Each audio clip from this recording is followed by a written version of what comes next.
Bonjour mes belles muses. Cet hiver, je vous invite à vous rassembler avec moi autour du feu pour apprendre aux côtés des gardiennes du feu.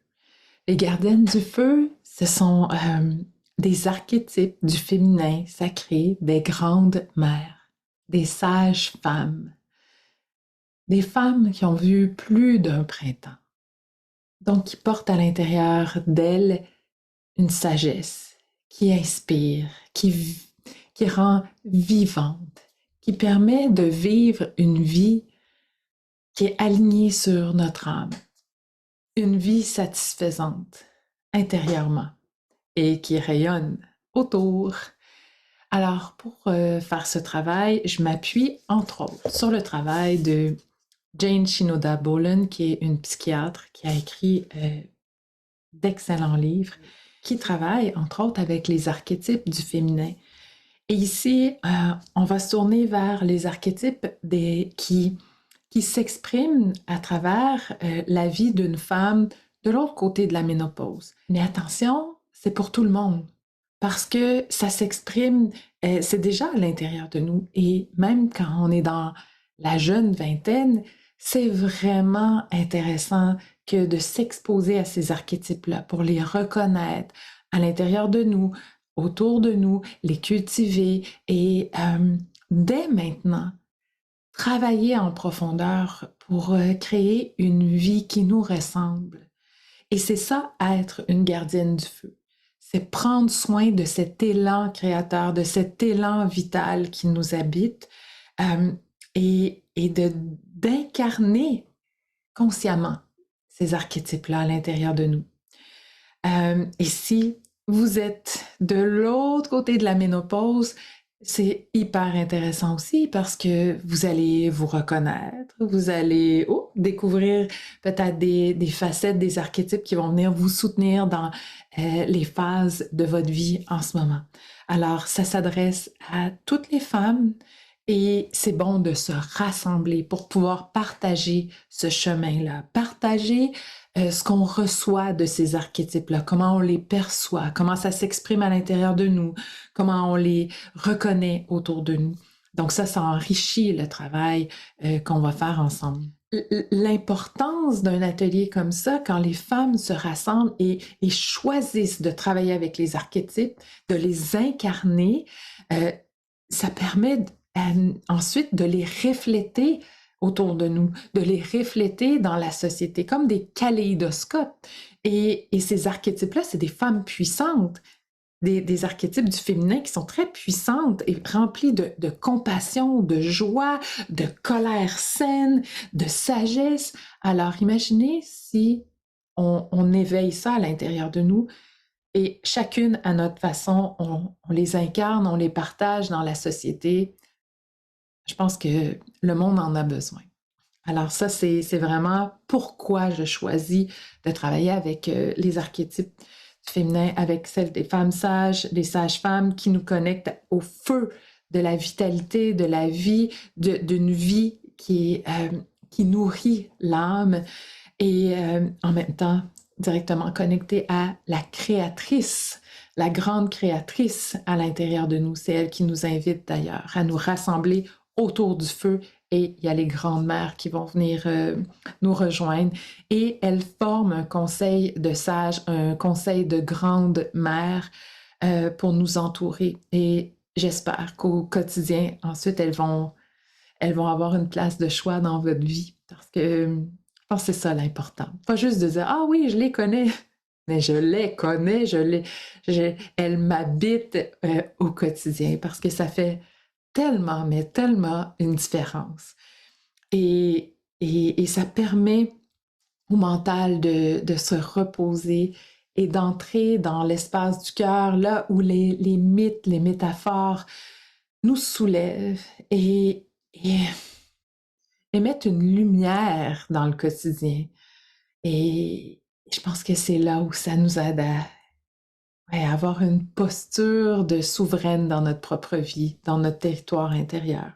On va amener ça, bien entendu, dans la création pour pouvoir intégrer ce qu'on apprend, ce qu'on voit, passer de ce qu'on sait à « Ah, je comprends de pouvoir l'intégrer à l'intérieur de nous. Alors, la façon que j'ai choisi de composer notre session, c'est d'offrir deux rencontres pour chacun des archétypes, pour qu'on ait vraiment le temps de s'en imprégner.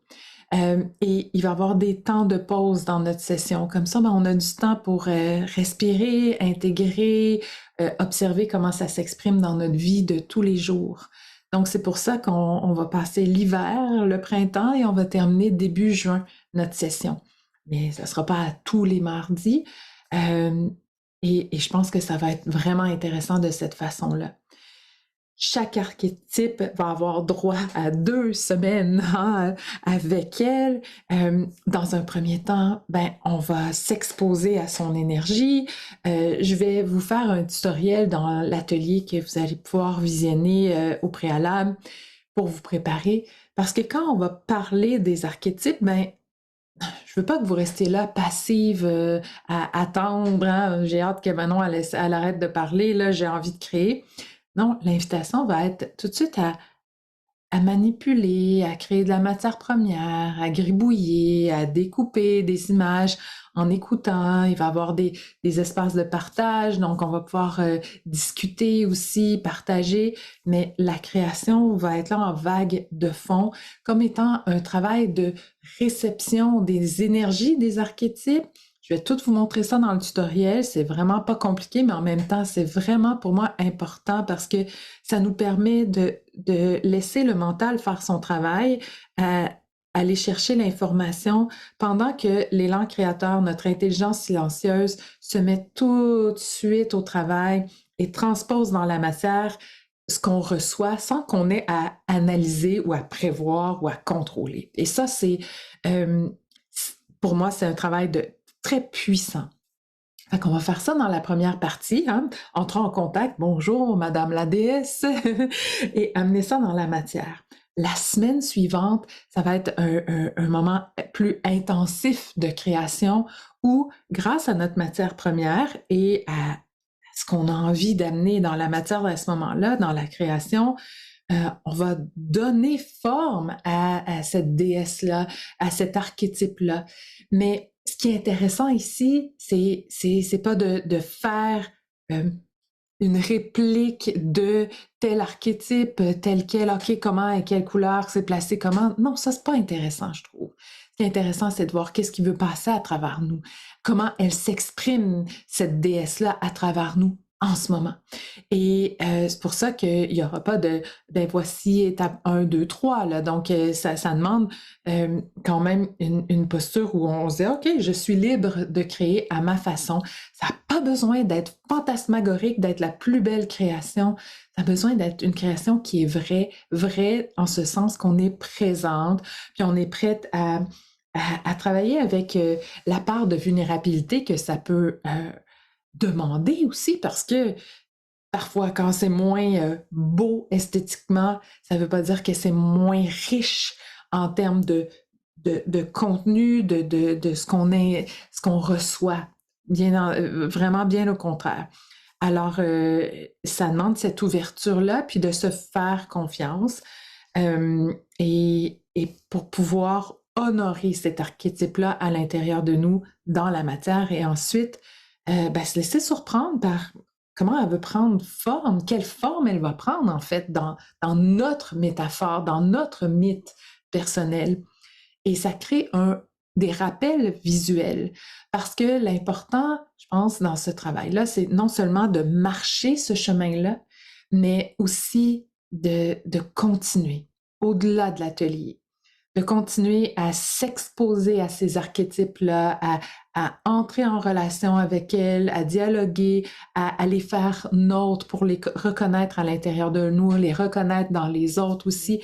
Dans l'atelier, non seulement vous allez avoir les tutoriels, je vous fournis aussi plein d'images. Vous avez juste à télécharger le document PDF. Je nous ai créé aussi un tableau privé pour les gardiennes du feu sur Pinterest où vous avez d'autres centaines d'images que j'ai trouvé extraordinaire, moi je trouve là, très inspirante, que vous pouvez télécharger, imprimer de votre côté et ne serait-ce que de travailler tout simple avec des images, ça peut être assez. Je vous partage la liste exacte du matériel que je vais utiliser, que j'ai à ma table, pas comme étant un prérequis, voilà, vous devez avoir tout ça, mais parce que je sais qu'il y en a des muses qui aiment ça, savoir, ça les sécurise, puis ils vont peut-être essayer tu sais, de prendre les mêmes couleurs que moi. C'est parfait. Donc, je vous donne les marques, les couleurs. Comme ça, ben, si ça vous parle, ben, vous allez pouvoir avoir le même matériel que moi. Puis, ben, je donne toujours, tu sais, je réponds toujours aux questions aussi pendant nos rencontres, mais c'est pas un atelier d'art plastique ou de technique, là. L'important, c'est ça. C'est de s'exposer aux archétypes des gardiennes du feu et d'ouvrir le cœur et de le transposer dans la création. Fait qu'imaginez, dans le temps de la préhistoire, quand on dessinait sur les murs de cavernes pour donner un sens à ce qu'on découvrait du territoire, pour raconter nos histoires, raconter l'histoire de notre clan, laisser des traces, laisser des marques. C'était pas les œuvres les plus complexes avec le plus de matériel possible. C'était quelque chose qui était simple et vrai. Quelque chose qui servait à exprimer ce qu'on portait à l'intérieur de nous, qu'on avait vu, mais qu'on portait ensuite à l'intérieur de nous pour le transmettre. Donc, moi, je vois notre travail sensiblement de la même façon.